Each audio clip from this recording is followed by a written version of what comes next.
Good evening, everyone, and welcome to this most celebratory day in the Royal Historical Society calendar. I'm Peter Mandler, and in a minute, it's going to be my great pleasure to introduce Emma Griffin to give her inaugural lecture as president of the Royal Historical Society. But first, a few housekeeping notes, mostly relating to the technology. We have enabled the subtitles facility, which you can turn on or off depending on your desires by toggling the live transcript button at the bottom of your screen. You can use chat throughout the event if you want to contact our technical staff about any problems you may be having, or you can, I think, also chat to the entire group assembled, now well over 200 and still climbing. Though, of course, you'll be too busy listening to the lecture to want to do much chat. At the end of the lecture, there will be a period of Q&A. And for that, we ask you not to use the chat function, but the separate Q&A button, which is just to the left of the chat button at the bottom of your screen. And please feel free to put a question in at any stage during the course of the lecture, or, of course, when the lecture is over. I will then be reading out selected questions to Emma, who will be addressing them live at the end of the lecture. We are recording this this lecture, so be aware of that, and it'll be available soon on the RHS website. And just one final plea from the host: if you're able to, could you please render your name in your Zoom bubble by your real name rather than by your Zoom name, so that when you do ask a question, I don't have to acknowledge iPhone 4736, but I can acknowledge you in your real persona. So that's enough housekeeping, and let's go without further ado to the main event. As I said at the outset, this is the most celebratory day in the Royal Historical Society calendar. We had our AGM at 5 o'clock. This is what's traditionally called the anniversary meeting. It marks the end of a working year for the Society, and also marks, of course, the Society's own anniversary. But the highlight of the anniversary meeting is not the AGM, delightful though that was. It is rather the annual address from the president. And in this case, our president is giving her first lecture at the end of her first year of 4 in office. Emma Griffin is, of course, a professor at the University of East Anglia. She's the author of 5 books on leisure, work, and family in the classical age of the Industrial Revolution in Britain in the 18th and 19th centuries. I think it's fair to say that her last 2 books have been real trailblazers. Liberty's Dawn, A People's History of the Industrial Revolution, published in 2013. Certainly the book that I always recommend to students when they're beginning to study this subject as the best general introduction, with a very lively and consistent and up to the minute interpretation, and not simply a sort of documentation of social life in that period.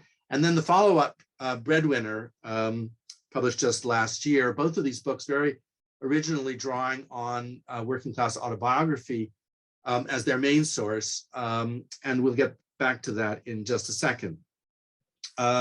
What Emma is now doing, apart from the trivial matter of holding down a full-time job and being president of the largest historical learned society in the country, is she's one of the organizers of a huge project from the Turing Institute and the British Library, Living with Machines, which is seeking to apply artificial intelligence to probing the qualitative as well as quantitative dimensions of the social and cultural history of that same classical industrial revolution period. And she's writing, and that will, I think we've already been informed, be the subject of her second presidential lecture, since she's had to give us a title already for 2022. And she's also writing a global history of industrial revolutions, plural, more broadly, for Penguin. But the subject of her first lecture is a reflection on the novel methods and themes that arose out of these last 2 books that I mentioned earlier. And I think writing about life history is the title of her lecture. And without further ado, I will hand over to our president, Emma Griffin. Thank you very much indeed, Peter, for that very generous introduction. I'm going to start by just sharing my screen. There we go. I'm ready to begin. Right, thank you. Well, thank you, Peter. Thank you, everybody who's taken time out their Friday evening to come and listen to me as well. I start with a confession. Tonight's paper is not a research paper as such, because as Peter's already alluded to, taking on a role like this is not actually hugely compatible with the life of the scholar. So what I've done instead is taken the moment provided by this opportunity to think holistically about the work that Peter's just described, the work I've been doing over the past 15 years. So that's really when I moved away from the concerns of my PhD and started working with working class autobiography as a historical source. So I should emphasize this paper is new, but it is a think piece rather than a research paper. I'd also like to say at the outset that I have truly loved working with autobiographies. What I want to do tonight is share some of the stories that I found in the archive, as well as to say part of my own story about making the transition to a second project and about other aspects of my life that have intersected with my work as a professional historian. And I also want tonight to step away a little bit from some of the details of the stories and think more panoptically about stories and the telling of stories and how they can fit in to the serious business of non-fiction writing, of producing history. So, okay, I'd come across working class autobiographies whilst working on my PhD on popular recreations in the 1990s. Here are just a few examples. William Lovett, a very well-known example of working class autobiography. He's a big figure in the Chartist movement. And here we've even got a photograph of the man himself and a book that was published within his own lifetime, chronicling his early life, but also the work that he did in his capacity as a spokesperson for Chartist politics. Over on the other side of the screen is a image of an unpublished autobiography by a man called John Hemmingway. I went down with a very serendipitous find in the Norfolk Record Office. It just happened to be living in Norwich, so it was a record office that I visited. Very surprised to find this autobiography that hadn't been recorded anywhere else in any of the standard bibliographical aids. And in fact, I don't think this source has ever been cited by any professional historian at all.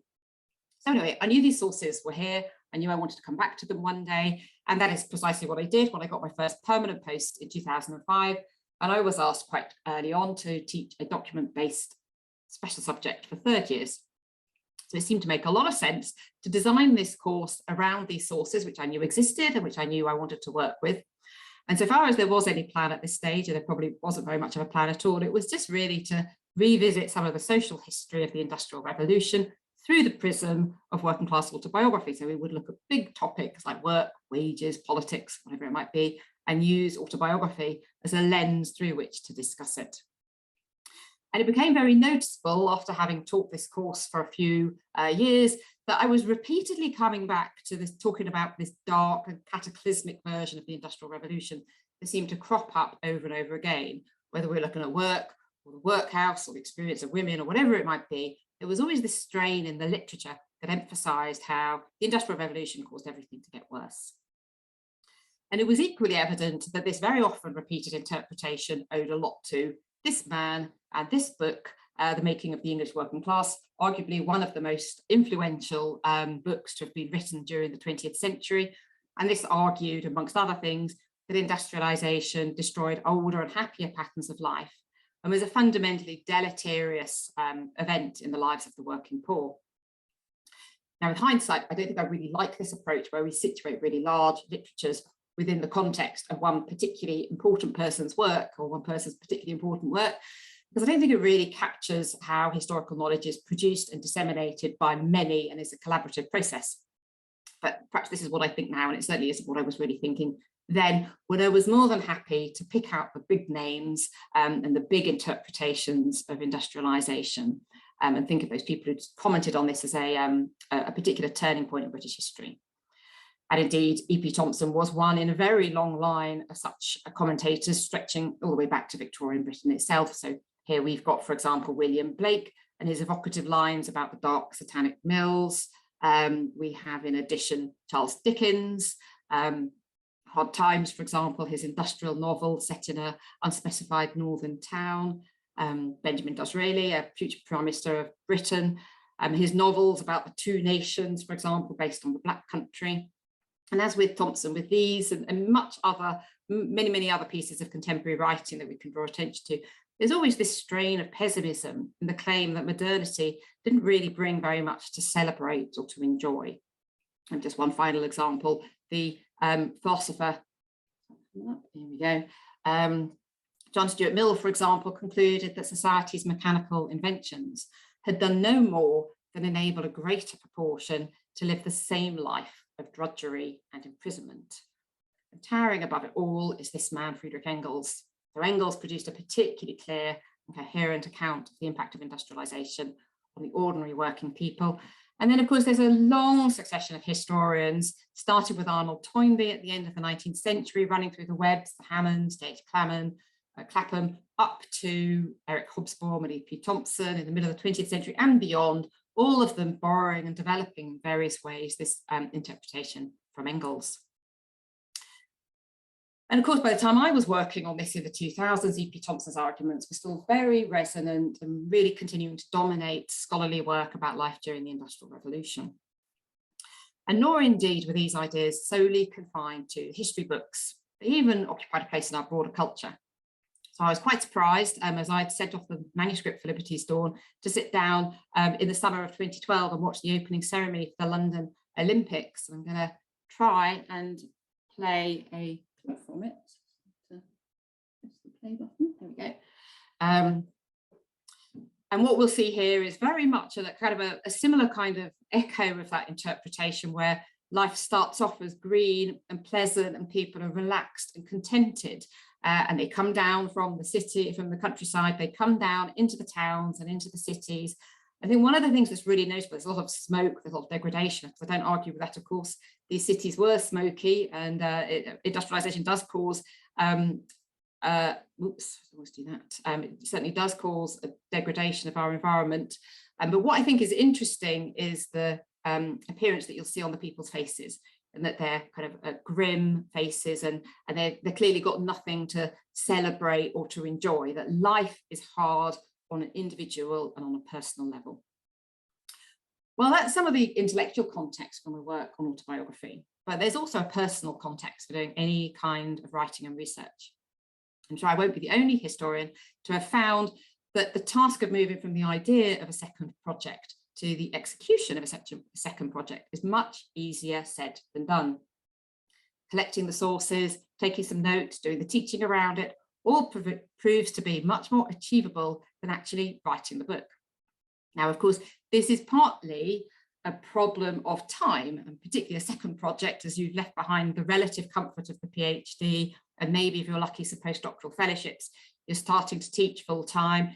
In the context of starting a new job and just the demands of a modern academic job, finding the time to do research is something that can be very difficult. But to be honest, for me, that wasn't actually my only problem. More pressing for me was the fact that the timing of finishing my PhD and postdoc, getting a job, meant that I was now in my 30s. And for me, that meant it was also the time when I had my 2 children.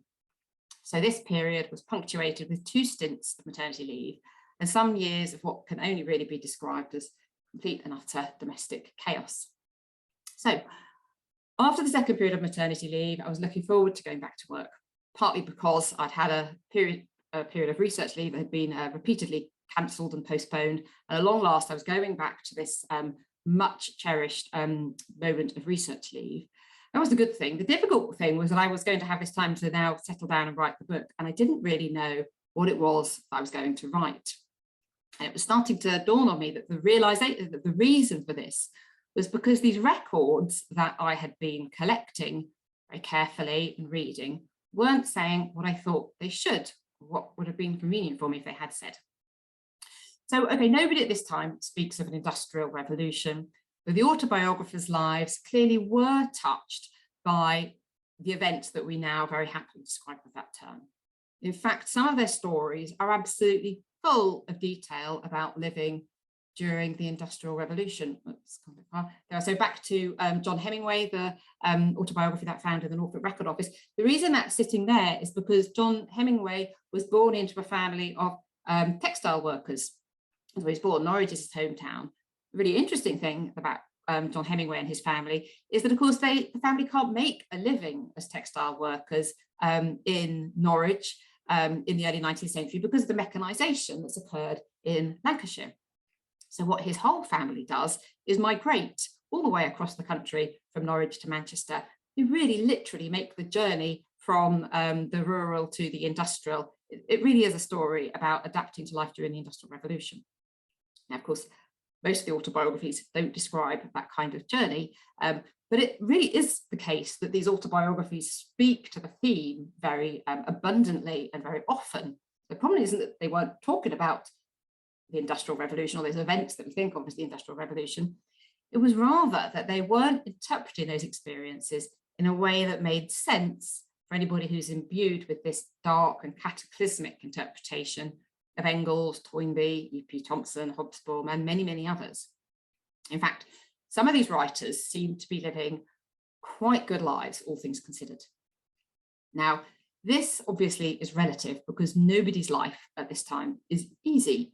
The point rather is that in the context of a set of sources where everybody is describing rather difficult and uncomfortable lives from our perspectives, that those who are living in industrial areas don't stand out as suffering any more than all the rest of them.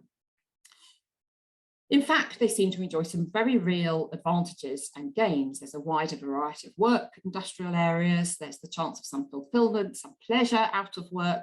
There's higher wages. And I think the other thing that really stands out is that there's more freedom and autonomy for these men in the eye of the Industrial Revolution, and with respect to work, but also with respect to the things you can do outside work, thanks to higher wages. So they have the right to join a political party or to get a bit of education, to worship at a church that is different from the one that your employer believes that you ought to go to, for example. Many other ways in which they have just a little bit of autonomy in their lives, and much more than that is described by those living on the land.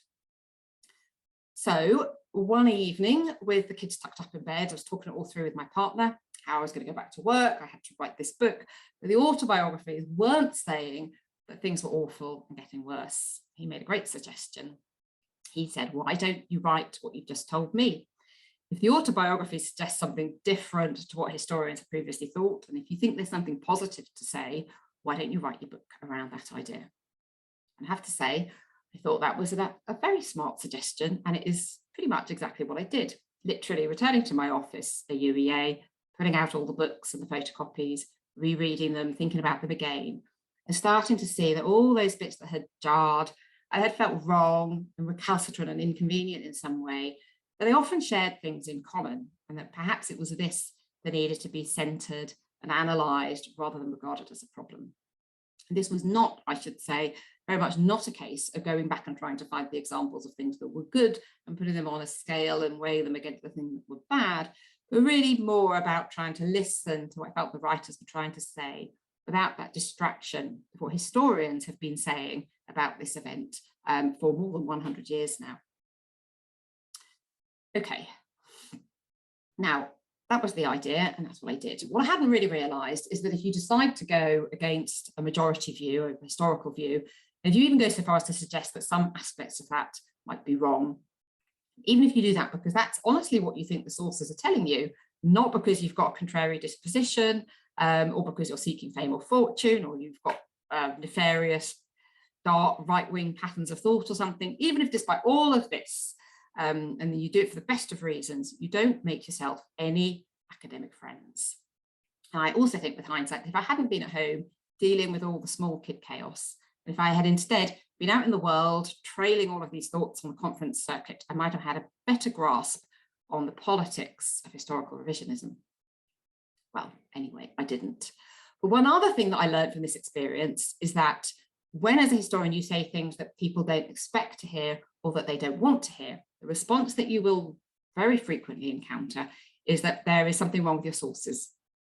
So in my case, something wrong with the autobiographies. There's something wrong with the way you've read the sources, or more fundamentally, there's something wrong with the sources themselves. That's the thing that has led you into error. And so this brings us back to here, back to the sources, back to the stories, back to everything that you teach in your special subjects. And we teach our students who wrote this record, why did they do so, what source of bias might it contain? And of course, that's relevant for anybody working with these kinds of records, because whatever the motivation for these writers, it really wasn't to provide material for us to write our history books. And there are two slightly different problems, I think, that are worth disentangling. Firstly, the question of who these people are, who are the authors, and whether they speak for other people in their class, class in quotation marks. And then I think there's a second layer of questions about how they're constructing their narratives. These are, of course, retrospective stories rather than a real-time record. And is that kind of imposition of meaning and the kind of creation of a story after the event, is that something that could be kind of leading to some form of distortion? I thought, let's start with the second of these challenges, and let's do so through means of an example. So these are the memoirs of a man called John Lincoln. That's his term. Many of the autobiographers don't use the term autobiography. And when I started this project in the 2000s, we didn't really use the term life writing either, though that's become much more current in the past decade. But anyway, at any rate, John Lincoln certainly doesn't talk about autobiography, certainly not about life writing. He describes his record as a memoir.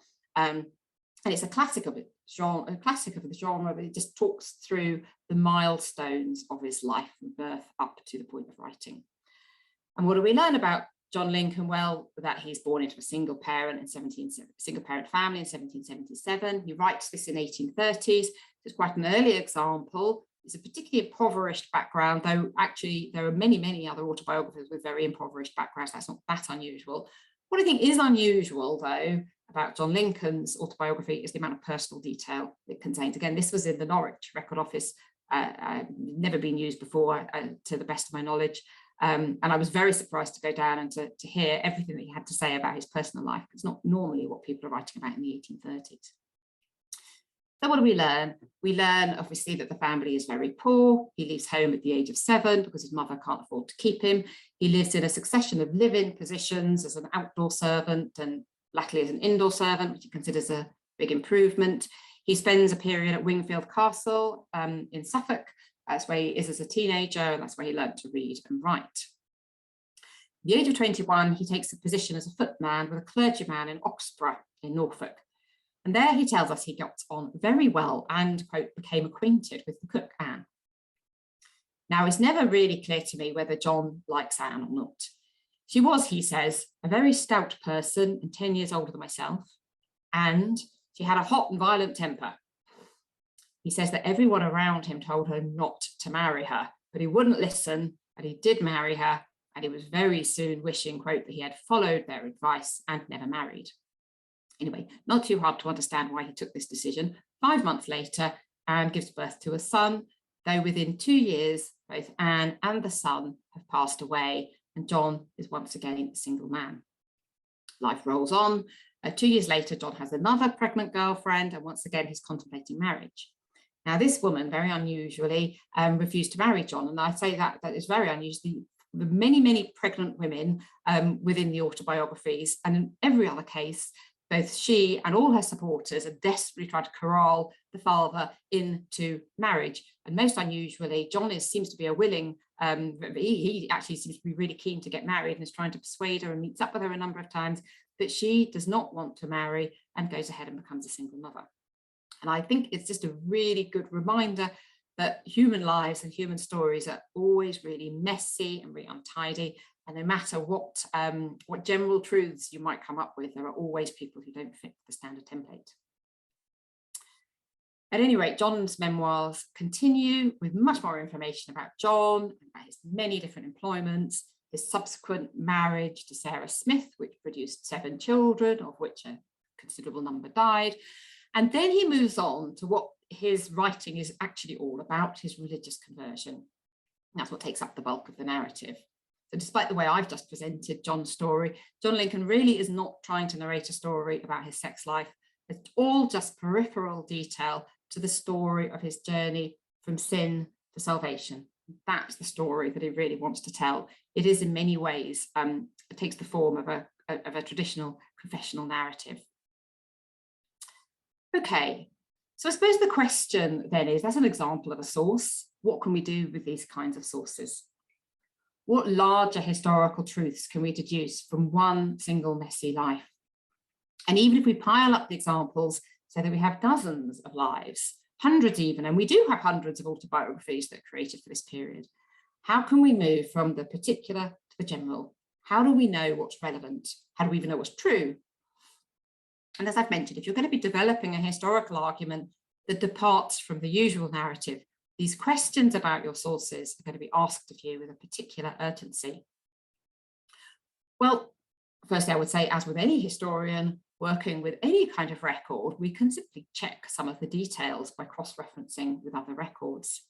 So here, for example, is John Lincoln marrying Anne Barnes, the stout and hot-tempered cook that he mentions, and he's writing with his name, and Barnes is signing with a cross, and the marriage is witnessed by his master and his brother-in-law. All of these individuals are described in the autobiography. It's entirely of a piece with what he tells us in his own writing. And here we have Charlotte Dixon baptizing her son in the parish of Brandon. I'm fairly certain that Charlotte Dixon is the unmarried mother, and this is the son that is being mentioned in the autobiography. And here is John Lincoln writing to the Bishop of Norfolk, explaining that he wants to turn his home into a place of worship. Again, this is exactly what he describes in his memoirs, as precisely he turns his cottage into a preaching house, he says, and this is exactly the two sources tally perfectly with what he says. In other words, there are aspects of working with autobiographies that is not particularly special. The sources provide us with facts and information that we can and should seek to corroborate with other historical sources that are quite easily available. We can find out some of this information from there, and we can really get another layer of what's being described by looking at the autobiographies. And I should also say this obviously works the other way. Very often autobiographers silently edit out details like illegitimacy or bridal pregnancy. We can do the reverse, where we can check the dates and see what the official record tells us about some of the things that are being described. However, this still leaves the other objection to autobiographies as a historical source still standing. That is the suggestion that there's something suspect about working class autobiography, precisely because these people wrote an autobiography, whereas most working class people, of course, did not. These writers had both the desire to write their story and the ability to write it. And these qualities, the skeptic would argue, makes them necessarily very atypical of working class people in general, who had neither the wish nor the means to write. Well, this is obviously more difficult because it is true that every story is unique. We can perform some kind of checks to see if we're looking at writers who are completely out of line with the demographics that we might expect. So we could check things like whether we've got one-parent family or two-parent families. We can make some kind of checks on the wealth of the family, and that we've, how many really impoverished families we've got, for example. There's parishes of origin and the places where people live. Is there an urban-rural imbalance or some other kind of regional under or overrepresentation? And there's always this problem of achievement. So among the earlier autobiographies, the primary motivation was always some form of achievement. And it's often suggested that this is going to introduce your source of bias for you. However, I think that achievement tends to happen, well, at the earliest in adulthood, and very often quite late in adulthood. And that can leave a lot of the life story that's being described quite neatly intact. In the case of John Lincoln, for example, he's a married man in his 40s when he becomes a Baptist preacher. And it's really far from obvious that his many, many earlier experiences as a child, as an adolescent, and as a worker in his 20s and his 30s are somehow rendered very invalid by this later event. In any case, it's quite possible to read records with a sensitivity to this kind of development. I don't think these problems are any worse for those of us looking at life writing than they are for any other historian. But my intention here isn't actually to simply dismiss the possibility that these sources are difficult to work with or contain some source of bias, because I actually think they do. It's rather that the source of bias is not the one that is always being suggested. So let's have a look again at the records. This graph is going to provide us with another way of looking at who was writing autobiography during this period of industrialization. It breaks down the composition of the writers by a much simpler division that structures society at this time, arguably still structures our society today, and that is between men and women.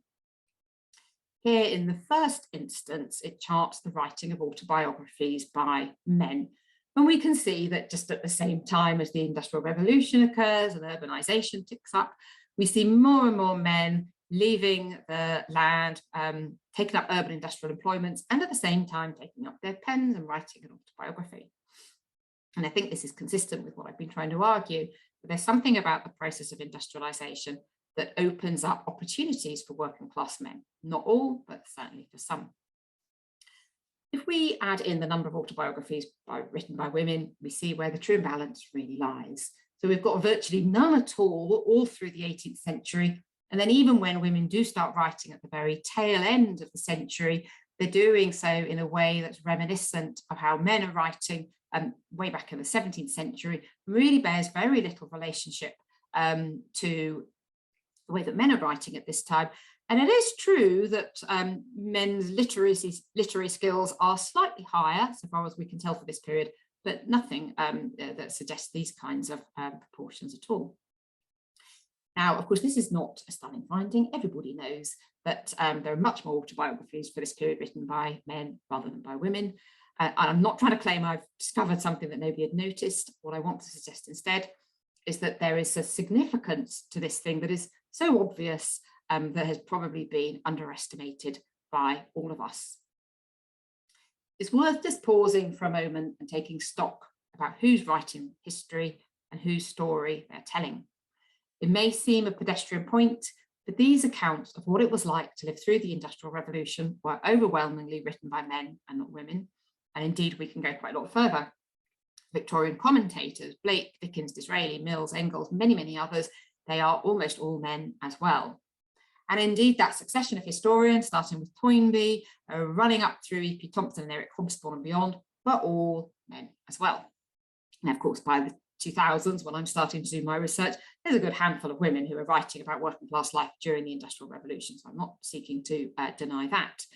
But I think it's also fair to say that by this point, the frameworks for understanding this historical moment had been a very long time in the making, fairly firmly fixed, and they had overwhelmingly been constructed by men looking at evidence about men.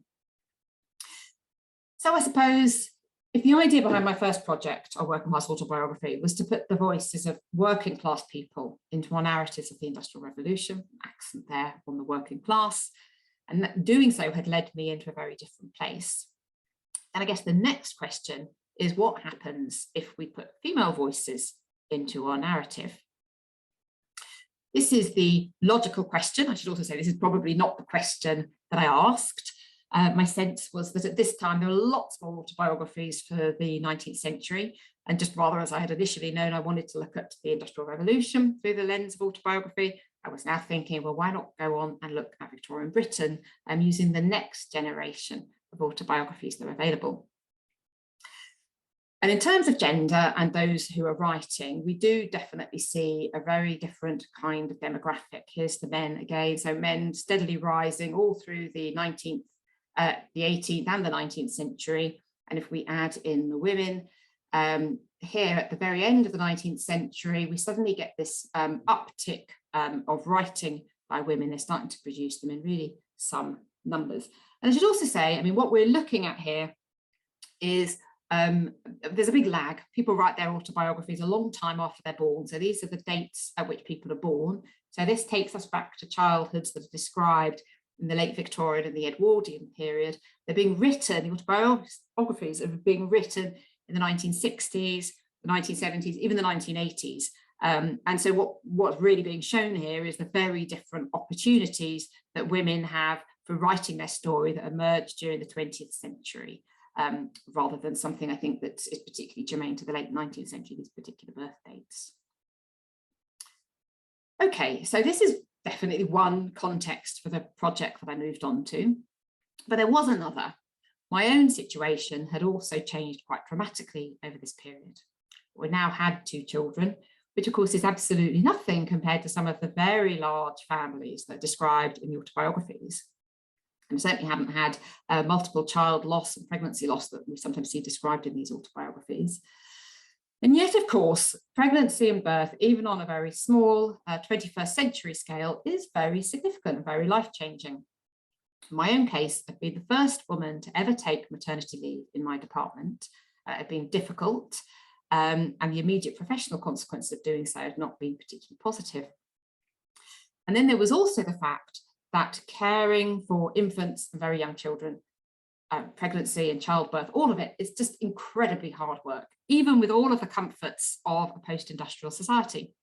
And I think this experience as well had just really caused me to pause and to wonder how mothers in the past, with their much larger families and no electricity and very different kind of support from their partners, had just ever been able to cope with this task that was so quotidian and yet at the same time so significant and so overwhelming. So anyway, I think it was probably some constellation of these experiences rather than a theoretical insight which caused me to gravitate towards the families, towards the stories around family life contained in the later set of autobiographies, numerous and rich and just very, very interesting to me. The consequence eventually, as the project started to take shape, was to revisit the same old set of questions about work and welfare, welfare and historical change, but with an eye to how women, children and families fit into this sphere. So there is no need to retread in great detail my arguments there, as I've kind of talked about them elsewhere, but I thought again it would be interesting to work through a specific example. And as you can see from this grant, I had a great many to choose from, autobiographies in a greater number than ever before, and including a large number that are written by women. And the one I have chosen is this one, Suffragette and Socialist, written by this marvellous woman, Molly Murphy. So Molly is fantastically interesting in her own right. She was born Molly Morris. She's actually named Ethel officially. She's the eldest daughter in a family of 7 children, ultimately raised by a single mother in Leyland, Lancashire in 1890. She married J.T. Murphy, who is a trade union organiser, leader of the British Communist movement. And we'll come back to this marriage and this man in a moment.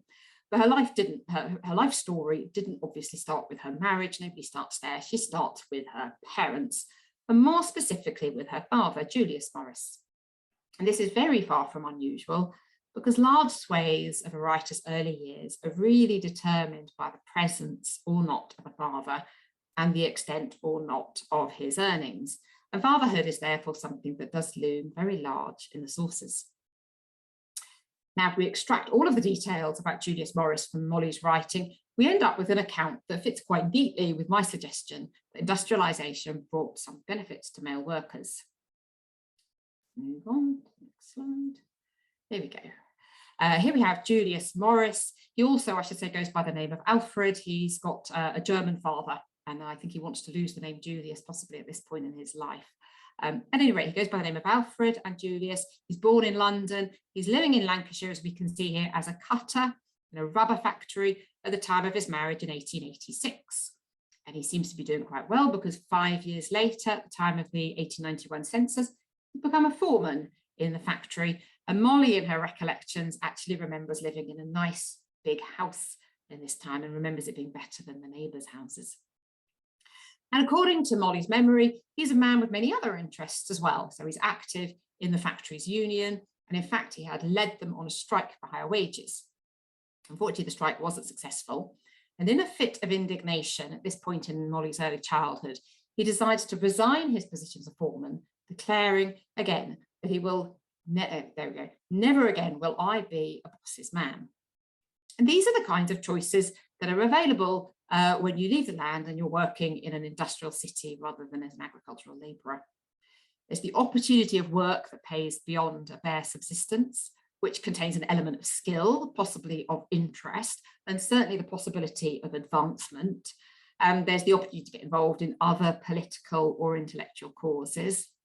And there's clearly also some agency that he exercises in respect to who he'll work for and the terms under which he's going to work. This is not a man who is desperate for any scraps that his employer will throw at him. But from Molly's perspective, all of this looks rather different. Let's go back to the slides. She wrote in reference to her father giving up his management position as a foreman to go back to work on the bench. That sounds very fine and noble, but coming from a family with a man of 6 to provide for, it was just silly. It brought an end to the family's period of affluence, again, all neatly described in Molly's autobiography, and indeed was actually the beginning of the end for the Morris marriage, again, all described in beautiful detail by Molly herself, and also documented in the census. So here we have the same family again, Clara Morris, we've got Alfred, the older son, and Ethel, and the same ages, and it's clearly the same household, all the birth dates over there all match nicely. And Clara Morris, the mother, is now the manager of a milk dairy. Again, this tallies exactly with what Molly describes in her autobiography. Molly, as I've mentioned, goes on to marry Jack Murphy, who also, as it happens, writes an autobiography and also told a story about an errant father, an iron worker who, like Molly's father, could earn good wages, but who, again, like Molly's father, did not actually do so to the benefit of his family. In his case, though, he wasn't leading the good fight for higher wages for the other men in the factory. He was spending his money at the pub. As Jack wrote, his father earned 24 shillings a week, but a hefty deduction had to be made each week for his beer money, which left, quote, not much for a family of 4. Jack also describes the consequences of his father's overtime and of the extra pay that came with it. As Jack Murphy, he says, overtime did not bring many blessings to our house. On the contrary, they meant an increase in the worries associated with Dad's heavier drinking at the weekends. It certainly brought a little more money into the house, but the joy of the extras was somewhat short-lived. Usually they were used to clear off the debts incurred by some spell of recklessness on my father's part. And this is quite a common theme that crops up in other autobiographies as well, where extra money is actually really destabilizing for the family rather than enriching in any meaningful or useful way. There's one other thing I'd like to say about Jack's family, and that is that Jack's father was his mother's second husband. So if we switch around and we look at the experience of family life from the perspective of his mother, let's see what can we say? She has a first husband who dies when her 2 oldest children are very young, leaving her a single mother with young children. She remarries. That father is never a very good provider, and it's a very precarious life whilst he's alive. And as it happens, Jack's father also dies before he reaches adulthood. So she's once again a single mother. In other words, from the perspective of Jack's mother, Sarah, it's pretty much an academic question what happens to male wages and male experiences all through this period, because for most of her life, there is no male breadwinner whatsoever. And really her story and the story of her family needs to be written without reference to the male experience, as indeed actually it also does for Molly, his future life. As an aside, I should certainly stress that I am not trying to suggest that this is the case for all men. Of course, there were many other fathers who did share their wages with their families, not all like this couple that we're talking about here. And the question of the balance between different kinds of fathers is a very large one, and it's one for another time. What I want to do here is simply suggest that it cannot be guaranteed and that this is a factor that we really need to consider seriously. Okay, there's a lot more to say about both of these two fascinating individuals, but I want to circle back to the theme of the lecture, which is about their autobiographies and the production of their autobiographies. Well, after this rather challenging childhood, Jack goes on, as I've mentioned, to become the leader of the British Communist movement, and he writes and publishes his autobiography in 1941.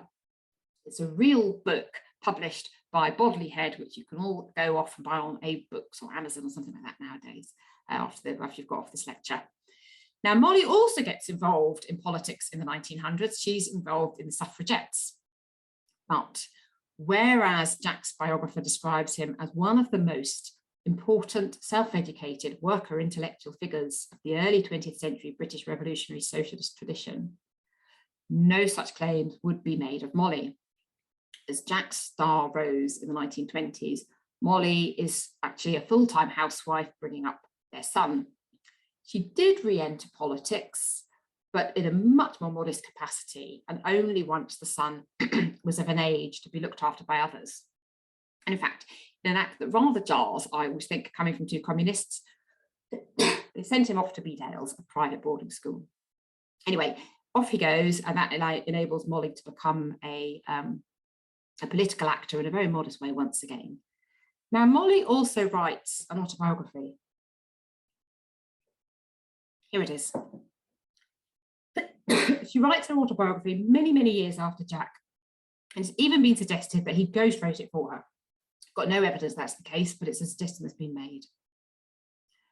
No publisher was found for it during her lifetime, and indeed it's only thanks to the effort of her son and the historian Ralph Darlington that it was ever published at all.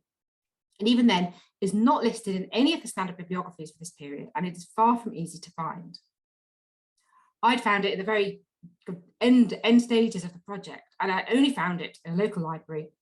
I only actually managed to get hold of the autobiography by contacting Ralph Darlington and buying a copy from him personally, as I couldn't find it on Amazon or in fact on any other bookseller site.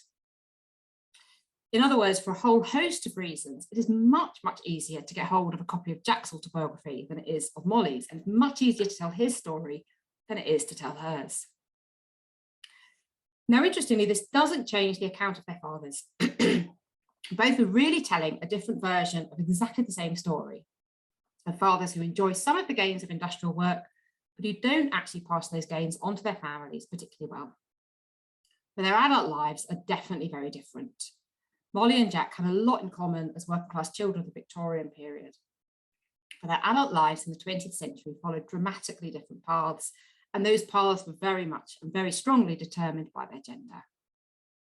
In other words, the distortions that have been created by the gender imbalance within the archive do vary really significantly and very much according to the kinds of questions that you want to answer. Okay, so I've got a few moments left, and I just want to offer you a few conclusions and to come back to the questions about life writing and working with working class autobiography and the place of stories and storytellings and historical practice I began with. Well, firstly, on the theme of using stories as the basis for historical argument. I do not want to be complacent about these challenges, but I do want to argue that there's nothing exceptionally limiting or problematical about autobiographies for the historian. Caroline Steeden has drawn attention to the significance of the placement of very small vignettes in autobiographical stories, and I think she is absolutely right. Writers found a way over and again to include the things that matter to them. We may need sensitive reading strategies, but I don't think we should imagine that the hurdles here are any greater than they are with working with any other kind of historical record. And furthermore, I think as I've really tried to show tonight, we shouldn't assume that we cannot find out about things that they didn't write through looking at other records. Secondly, perspective. So for me, the problem is not really the storytelling element of these sources. It's rather the much more familiar one of who wrote these particular sources. Using working class autobiography provided a really different account of the Industrial Revolution provided by middle class commentators, but using women's life writing provided a very different account yet again. Because it's not hugely original to suggest that historical evidence is shaped by the values and experiences of those who created the archive. But I do want to suggest that this problem is perhaps more significant than we like to admit. Bringing in women's stories didn't just add depth and colour and a bit of shaping to the story that I was trying to tell about the social impact of the Industrial Revolution. It really changed it. And there are obviously no very easy solutions for many of us, because for many historians working in particular times and places, there just aren't any kind of sources that have been created by minority groups that we might be interested in. All I can say here, I think, is that understanding the problem is certainly a necessary first step towards addressing it in a meaningful way. And finally, a few thoughts about who gets to write history. Maybe this, I think, is the place where stories really matter. Looking back over my own work, it seems very clear to me that no matter what our intentions, we, just like the life writers, bring our own stories to bear on the history that we write. I don't view this as a problem or as a drawback, though. I think this is something to celebrate. One of the most significant developments in the 50 years since the publication of The Making of the English Working Class has been the expansion of the universities and a very, very large and welcome opening up of who gets to write history, as well, of course, as who gets to create what will in time become historical sources. So records like this by Molly Murphy.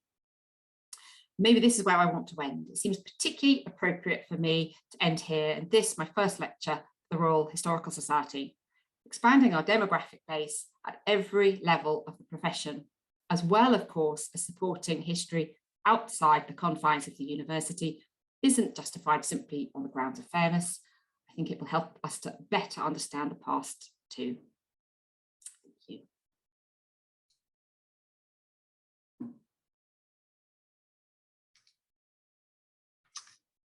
Thank you, Emma, very much. I think I mangled the title of your lecture when I introduced you. It is, of course, Writing About Life Writing, and that clever title, I think, telegraphed, or should have telegraphed very clearly, the beautiful way in which you entwined your own writing and the life that lies behind that with the writing of your subjects and the lives that lie behind their writing. So thank you very much for giving us both of those stories so beautifully intertwined. We've already got some questions in the Q&A, I'm glad to say, but we're going to have a short break now to allow Emma a chance to catch her breath and to allow more of you a chance to think up some great questions. Do pop it into the Q&A, and we'll be back in about 5 minutes to resume the discussion. Thank you again, Emma. Thanks.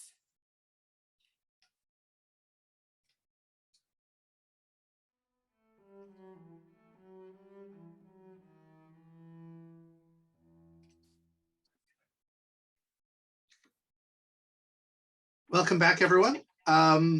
Well, unsurprisingly, given the torrent of stimulus we had in the last hour, there are no fewer than 22 questions in the Q&A. So we may not have, well, we won't have time for them all, and I'm sure more will be coming. We've got half an hour, though, and nearly 200 people still in the room. So there's plenty of opportunity for some dialogue. I'm just going to pick out some questions that seem to capture the sort of general flow of the questioning. Joanna de Groot jumped in about 10 minutes into the lecture, Emma, just with a reflection. Shirley Thompson and Engels, who thought dialectically and saw the importance of division and inequality in past societies, had a rather more sophisticated and complex view of the changes, sometimes called the Industrial Revolution, than you claim. But she's also asked a couple of questions since, and I'll just pose one of them to you. Can you say more? I know this is one that people working with this material fret about all the time. Can you say more about how you're using the notion of experience and what advantages and limitations you find with that notion? The notion of experience. Yeah. I'm not certain I quite understand the question. I mean, everybody has an experience. Yeah, I'm not quite certain what's being asked there. Well, I think it's, you know, there's this long discussion ever since Thompson used the word experience about, well, for example, the difference between experience and representation. That is, what's the relationship between what people put on the page and what actually might have gone on in their life, and how they select out the particular things to report. Yeah. Okay. Yeah. I mean, I think there's no way of getting back to some other person's experience in a kind of a truly complete and robust way.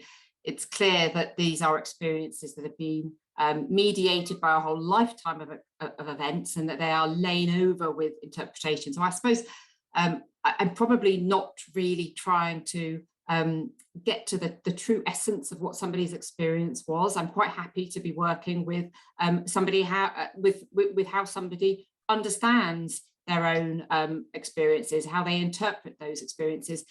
I think, I mean, there's so much, obviously, there's so much in a life that can go into a life story. And people have, even the longest autobiographies don't contain most of it. And some of the autobiographies, especially these later ones written by women, they might be 2 pages long. I mean, there's a lot that doesn't go in. And so I suppose what I would say is I think the decisions about what does go in are important. It's not because there are truths about the experience of that particular person. I think the thing that's of interest is what it is that they felt they needed to put down on the page. Great. A number of people, Mark Lewis and Bonnie Efros and a couple other people were interested in the strategy of selecting out autobiographies from other kinds of life writing, and particularly selecting it out from correspondence. And there was one early modernist who I've just flicked past and I can't find them immediately, but who said that family letters are a really important source for early modern historians, which provide similar but different kind of life writing. And maybe you could say something about what happens when you select out the autobiographies and what differences you think you found as a result. Okay, so I think this is a really interesting question, actually, why the autobiography and how it differs from other forms of life writing. Well, for working class people, there aren't a lot of letters. You're very unlikely to find letters about, written by working class people. What you do find, though again in a much smaller number, are diaries, but diaries are much more infrequent, and autobiographies are just much more numerous. And so the first point I would make. In addition, they're very different in style. So if you do find something that looks like a letter or something that looks like a diary, they can actually be really difficult to work with, really difficult to interpret, because you don't know anything about who this individual is. You don't necessarily know what their age is. You may not know where they are living. I mean, these aren't details that are going to be given to you in what will probably be a series of diaries of which one has survived, and that's just what it is that you're working with.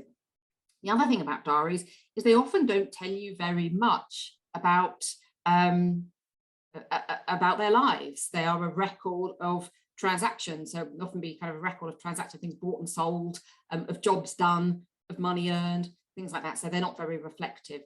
So quite aside from the fact that they aren't very numerous, and I presumed I would work with diaries as well. I would work with all of them. And when I started the first project, I was always trying to get hold of diaries, and ultimately I parked them over there because I felt I couldn't really work with them. I think the other analogous source that is out there, though, and that can be used is oral histories as we come to the later period. They didn't work for the Industrial Revolution early, it's too long ago. But I do think some of that oral history that was being done in the 1960s is quite a close overlap between that work and the other forms of life writing that I've been looking at. I didn't, in the end, use any of that because it's so abundant. It's massive and it deserves, I mean, these recordings have all been archived, transcripts are available. There's a massive, fantastic project to be done there that I felt it was probably more than I could handle making it sit alongside. But that is the other form of life writing that I feel fits with the records that I've been working with. Yeah, it's interesting. I've just been reading Penny Summerfield's Histories of the Self, and she talks about the differences between the different genres of life writing, and she has quite a lot to say about your use of autobiography. I mean, complementary things, but in the relevant chapter, though obviously only from the first book rather than the second. Okay, well, we've got lots of really interesting methodological questions, and I'm going to conflate a few. Oh, it was, by the way, Leslie Traynor. Thank you for the early modernist who asked the question about family letters. Got two questions kind of related about literary forms. One, which was from Chris Lewis.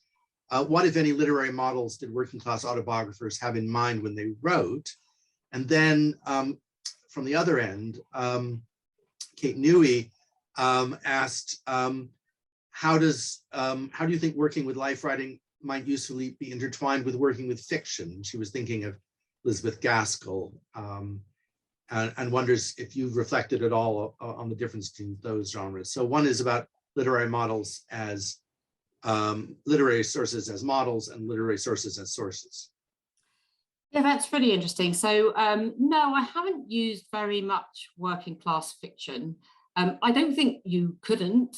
And I would not say that that is a fully thought through intellectual position that I started from. I think more that I was not particularly familiar, and probably I don't feel particularly confident working with fictional material. I think there is a big difference between the autobiographies. They contain a lot of storytelling, but there is this attempt at veracity and at truth and a fact that is absent in fiction. I'm not saying I think it's a wonderful thought. I mean, I would love to have the talents and the capacity to confidently handle fictional material. And I did look at some examples early on in the project, and then just felt it took me into places that I wasn't myself particularly competent to address. And I kind of parked them over in the too difficult box. The other literary models, again, that's really interesting. I think there are models, and I think there are genres, and I think there are forms. And when you read the autobiographies, you see particular patterns and particular genres. They're really varied, and particularly by the time we're looking at these autobiographies that are being written in the 1980s, there's such a wide variety of different models. It becomes really, really difficult to provide any kind of generalization as to what people are doing. But I think certainly for the early autobiographers, there's some really clear models that people follow. I don't think necessarily literary models, but there is the genre of the working class man who achieved something, very often in the world of politics or union activity, or maybe as a preacher. I think there's a real model there of kind of humble origins, difficult childhood, starting work at a young age, and then doing something in the world. And the first slide that I showed was of William Lovett. I think that's quite a classic of the genre, and then which kind of mixes two different things. It has this autobiographical detail, but it also serves as a factual record of the activities of the man in question. And the other model that is there all the way through is the confessional model. So a lot of them, and John Lincoln's is an example of this, which is really about the journey from sin to salvation, the coming of the light, the seeing of the light. And that's a very strong model that we see more, and we see repeatedly cropping up in these earlier autobiographies. But as I say, if we're looking at autobiographies that are written in the Edwardian period, for example, and the male model of achievement is still very, very common there, but the confessional narrative one is much less likely to find by this point. Thanks. Now, we have a couple of questions about motivation for writing. Chris Marsh wondered whether it betokens at least a minimal level of personal worth to set pen to paper in the first place. And then David Suden poses a variety of possible motives for these writings: confessional, for the children, celebrating success, urban versus rural, and so on. So you want to say something about why people wrote? I'd love to. I mean, there are many, many reasons why people write. And again, it's quite difficult. I think the list that you just came through, the second thing, for the children, yes, that's a very common reason. To celebrate success, yes, another very common reason. Religious narratives, yes, another very common reason.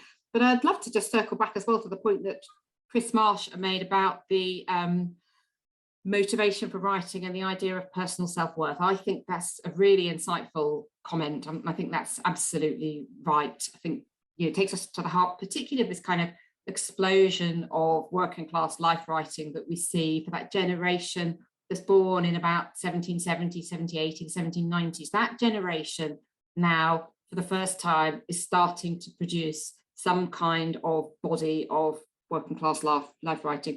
And I think it is because these men do have a sense of personal worth.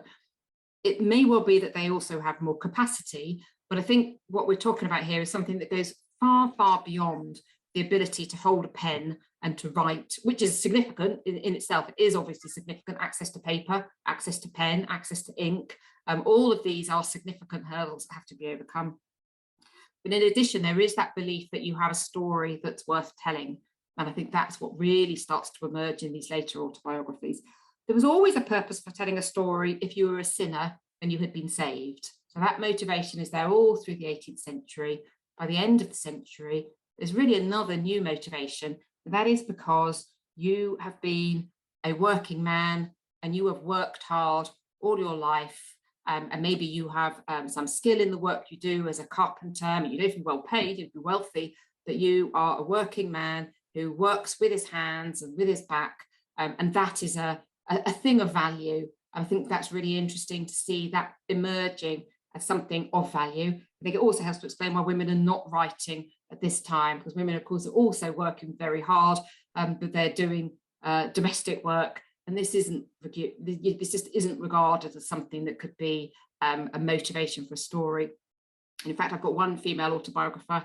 The autobiography is in the Norfolk Record series, and at the end it tells us that it's an unfinished autobiography. It was put together by a descendant in the kind of the 1970s and 1980s, and her memory was that her son had told her she shouldn't be bothering to write these memoirs because nobody would be interested in this, and ultimately she did stop writing the memoirs. We don't know if that's a true story, but I think that says something, that it was felt that her story, she'd only ever been a housewife after all, and she didn't really have anything to say, that it just wasn't, there was no point, it wasn't worth it. So there are lots of questions about the gender dimension, and I'm trying to work out a way to put some of them together.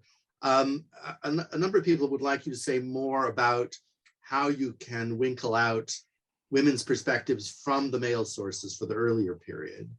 And then some others have asked about, if you could just say a bit more about why women's writing starts to increase so dramatically at the end of the century. And then finally, an interesting question that came early in the session from a priest about Molly Murphy. Are there differences between her and her husband's account of the same events? Yeah, great. All right, okay, let's go for some of those. Women's perspectives for male sources. Well, yes, of course. And that is precisely what I tried to do with the earlier set of sources, is that every man, or nearly every man, well, they have a mother. Mostly there's a living mother, maybe a stepmother. There's going to be some women who do the raising of them. They very often get married. They sometimes have daughters, they have sisters. There's lots of women described in the autobiographies, and there's quite a lot you could say. And of course, I tried to get at as much of that information about women as I could. It's very difficult because, again, it always assumes that they're going to, people write about things that matter to them, and domestic work often isn't a thing that matters to them for a man at this time. It's not a thing that matters to them in a significant way, so they don't say very much about it. And let's have one rather nice example of a autobiography where the husband had spent a long time actually writing about his wife's work, and the autobiography was later edited by the son, and he took out all of that and replaced it with dots, and he explained in his preface he'd taken it out because it was of no particular significance. So even when men did want to write about it, sometimes it's not in the archive when we come along to see it. So there is material there, and there's a lot you can find out about when women are working, and what kind of work they're doing, and how they're balancing work and family. And there's a lot you can find out. I mean, I found out, for example, it's very interesting that married women with very small families are quite likely to be at work actually all throughout this period. And it's as families start to grow that they stop doing any work. There's a lot you can find out, but what you can't find out is what women felt about any of this. That's really difficult to get that perspective. So, you do the best you can, and I think that's what we do. Take the sources that are there. I think the story starts to look really different when you get lots of women actually writing their own story. And I think there's a lesson in that. Not something we can always solve, because sometimes women haven't provided sources, or whatever group we're interested in, they haven't written the sources. It's just it's a kind of just a salutary lesson, isn't it, really? Why does it increase? I don't think it increases because there's something going on in late Victorian Britain and early Edwardian Britain. I think it increases because of something that happens around the middle of the 20th century. I think it's particularly driven by the rise of oral history, local history, women's history, history from below.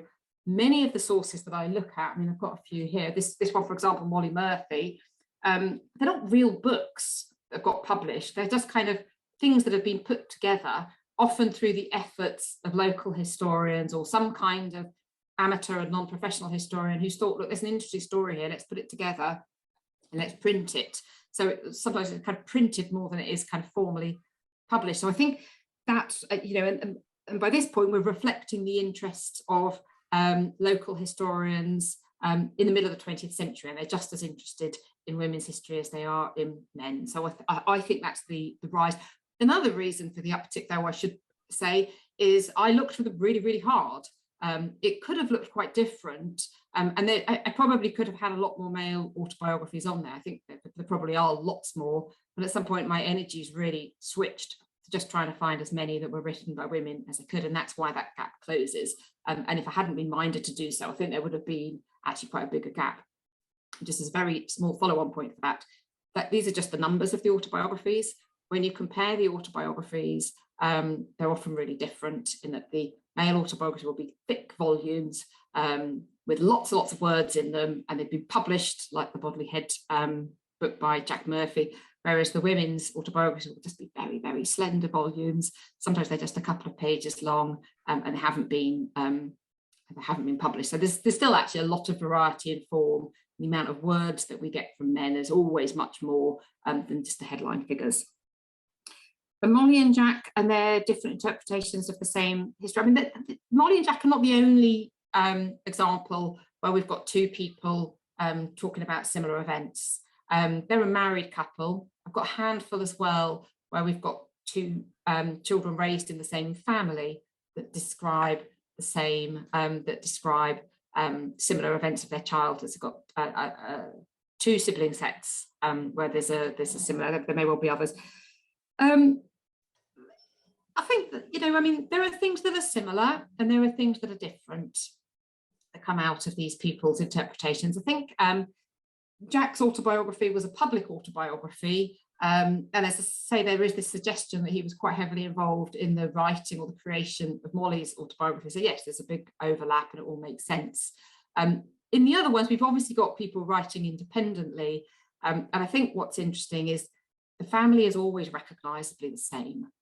Okay, so if you've got a father, for example, who's violent or absent or drunk, that is there in both of the autobiographies, but the gloss that's put on that can be very different, written from different siblings, and that's just very interesting. So I think you get that kind of kernel as to what the similarity, the kind of some core facts about the family emerge. You don't get one that doesn't mention really big and significant things, but they might be very kind of forgiving about those events. And the experience will be very different as well, because if you've got something like a bereavement, that's got a very different meaning if you're 17 to if you're 5, for example. So lots more we can say. And I think this is part of the interest, is when you find these sets of records where you've got the same set of events described by different individuals sitting side by side is a particularly fun thing to encounter in the archive.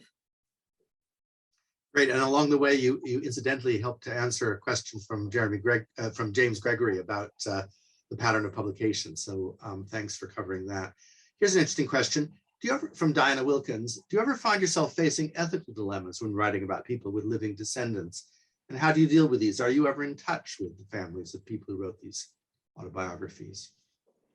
That's really interesting. No, I haven't. And I think I've never known. There must be living descendants. I just haven't found myself in that situation. So obviously with the earlier project, they were all long gone. So there's no real issue there. I have worked with, John Lincoln. I have, for example, been in touch with a descendant of his who did a lot of family history in John Lincoln, and was very surprised to see an academic historian also interested in her ancestors. So I've had these kinds of encounters, but they're very different because the ancestor in question is at quite a remove. With the later ones, no, and I think that's partly because it's now very difficult. It becomes, you can't trace people on through the census, basically. So you can get quite a lot of information about people up to a certain point. And then, of course, the census is closed. So you don't really know anything about what goes on with these people. And the people that I'm looking at, these kind of the more recent ones, overwhelmingly looking at families of people who don't go on and achieve something. They don't become something very significant, and they don't have a kind of a presence that I'm aware of. I think it certainly could be an issue, and I think, I mean, there certainly are other kind. I mean, you certainly do encounter things, or you can imagine encountering things that are quite distressing in various ways, and which could have an impact on living descendants. But for me, I've not yet encountered that, and there tends to have been just enough of a remove that I've not I've not been in that situation at all. Here's another interesting question from Eamon O'Keefe. Have you dealt with autobiographies that seem to be ghostwritten or significantly fictionalized? Yes, but not very many. And I guess that goes back to Kate Newby's question about fiction. At that point, I put them over as soon as, if I was ever aware of, I don't know, you tend to be aware of the fact that there were doubts over whether this is a real individual that's lying behind this record.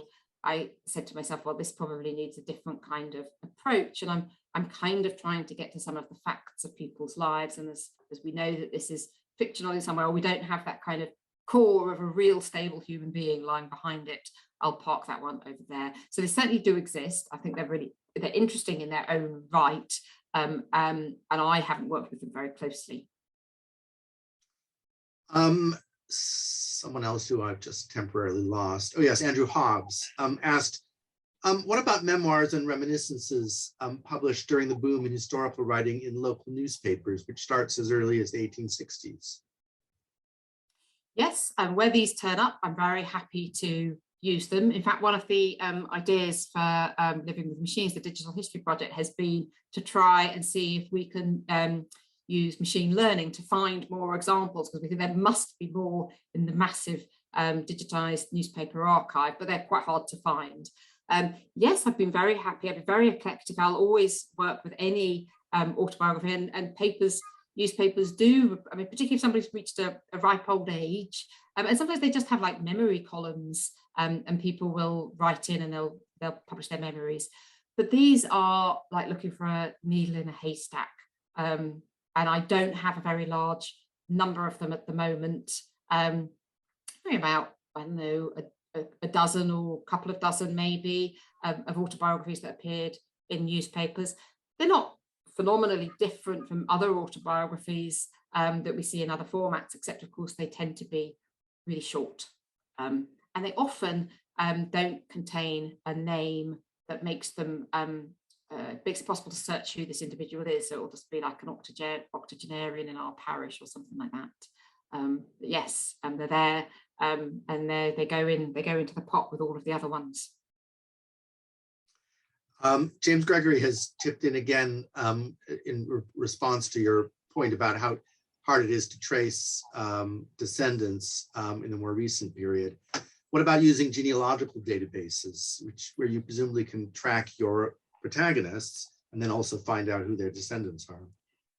You can, and I mean, I suppose maybe this is the point. I don't want to know who the descendants are, and I don't want to kind of enter into a murky situation in which case this person takes on a real identity for real living people now. I mean, I must say, I'm looking at people who were born before 1906 or 1907. So even if we have some kind of descendant, even though they might be writing into the 1980s or something, but they're becoming increasingly remote from any of our lives now in 2020. But I think that's precisely the point. Potentially it could become quite difficult ethically, so we don't make an effort. I don't need to know who the descendants are, and I don't need to know what happened to them after they wrote their autobiography. And it could be quite difficult. It could be, for all I know, could be that I find out things that I don't want to, and I'm interested in their lives way back in the Edwardian period. So I don't need But do you find those databases useful in tracking details of people's lives that you can't get from the census? Yes, absolutely. Yeah, definitely. And all of the kind of genealogical websites and things like Ancestry, people put all sorts of information about people that sometimes you're looking at. So it's not always right, but you can get into a conversation with all sorts of people and try and figure out why they think there were 3 children, why you think there's 7, and all the rest of it. So yeah, it's, yeah, a lot of fun. Well, we're coming near the end. I've got one sort of meaty question and then one sort of zinger that I've been reserving for the last question.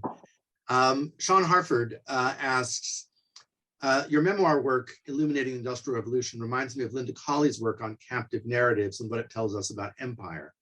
She found that the return to Britain of the captives was not an easy process for them. Did you find any writing of working class people returning to their origins from industrial areas and how their original rural communities viewed their transition to the industrial world? Sorry, Peter, I see you just put the mute on to cough. Just say that last bit for me again. Yeah, that's really interesting. Just repeat the last bit for me again. It's about working class people returning to their origins and how their original communities viewed their transition to the industrial world. Well, I mean, they don't necessarily. I mean, people's origins take them back to very different places. So some people's origins take them back actually to the countryside, and not everybody's origins will take them back to the industrial world. I think that's a really interesting thought, that if people have origins that they come from. No, I think in a very large number of sources, people tend not to go back to their origins, and people tend to say very little about what those people, I mean, you meet all the family in the first few pages of the autobiography, the mum and the dad and the siblings, and all the other people. You meet them all in the first few pages, and then you tend not to come back to them. And very, I mean, the vast majority of autobiographies, even if they write a massive amount about their parents, clearly at some point the parents have passed away, and they'll almost never talk about the passing of the parents, the death of the parents. It just doesn't appear in autobiographies. So I suppose what I'm saying is people don't tend to go back to their origins in their autobiographies and talk about how those people in their, they don't say anything about them, even really significant things like goodness knows, but I mean, they just don't reappear in the autobiographies. And what these people make of the writer is not one of the themes that we come across very often. So I'll leave that there, and let's move on to the zinger question, Peter. Yeah, I don't mean this in any way a negative way. It's just a nice, lovely, reflective question from Laura Ugolini. Are you tempted to write your own autobiography? Oh God, no. No, I've got no interest in writing my own autobiography. Absolutely nothing of interest. No. I think the autobiographies that are really interesting, or that I think are really interesting, are often the ones that have got a lot of dysfunction going on in their early years, and they've just got a story to tell. And I do not think I have a story to tell that could possibly be of any interest to anybody. So beyond tonight's lecture, that's it for me in storytelling. I think you've got some decades to come where you might change your mind. This is one of those things that perspective shifts very much with age, I think. Emma, the fact that there's still almost 150 people in the room is tremendous testimony to the, I think, the really gripping qualities of your work, of the account that you've given us this evening, and this huge number of really searching methodological questions, I think speaks also to the nerve that you've touched. One might have thought this was a very well rehearsed and very over-traveled territory, and you've really brought fresh life to it, both substantively and, as I say, methodologically. So thank you very much for that. We're all going to look forward to your second lecture a year from now, which will raise a very different kind of methodological questions about digital history. I hope many of you will come back for other RHS events between now and then. There's a full speaker program in between doses of Emma Griffin. But let's just take this final opportunity to thank Emma in the unusual way that Zoom allows, which is various hand motions and the, actually, I don't think you can do the hand motions on this. No, you can't do the hand motions on this menu, but you can put something in the chat and say, thanks a lot, Emma. And that's what I say in closing. Thanks so much.